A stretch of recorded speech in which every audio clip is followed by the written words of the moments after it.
Now, this question may not be political, but it is right up my alley. Many of you may not know this, but I am, in fact, a drag performer, and have been for the last 20 years.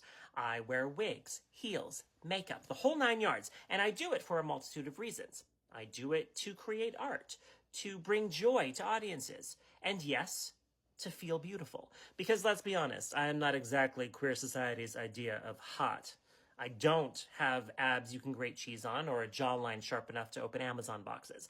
No one's begging me for shirtless beach selfies, and truly, I sleep perfectly fine at night knowing that. But when I'm in drag, I'm a goddess. I get to be one of the beautiful people, if only for a few hours. Then I go home, peel off my lashes, unlace the corset, and inhale 20 chicken nuggets like a feral raccoon while scratching myself inappropriately and watching Golden Girls. It's great. When all is said and done, however, drag is something I choose to do, while trans is who someone is. And contrary to what people on the right would like you to believe, they don't choose it. One is performance, the other is identity, and sometimes there is overlap. Some trans folks do drag, some drag performers later realize they're trans, but they're not the same. Now, you mentioned defining trans people as those who've completed gender reassignment surgery, and I'm going to stop you there, because that idea is outdated and harmful. Many trans people don't want surgery. Some can't afford it, and others can't for medical reasons. But none of that is any of your or my business, nor does it invalidate who they are. Being trans is about living in alignment with your identity, not checking off procedures. It's important to remember that gender and sex are not the same thing. They are fundamentally different concepts.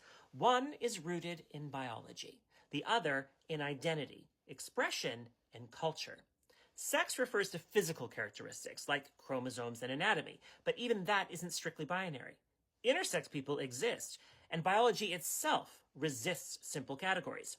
Gender, meanwhile, is about how people understand and experience themselves through life, how they express who they are, and unfortunately, how society responds.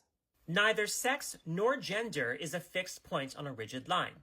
Both exist on a spectrum. That's not some ideological talking point. It's grounded in decades of research from biology, psychology, and sociology. Assigned sex doesn't define gender any more than clothes do. Clothes are just fabric, cut and stitched into shapes. A dress hanging on a rack isn't a girl. It has no gender. It only becomes feminine when people project that meaning onto it. And even then, presentation isn't fixed. It varies across cultures, time periods, and personal style. You could meet a woman in a tuxedo or a man in a dress, and both might be cisgender.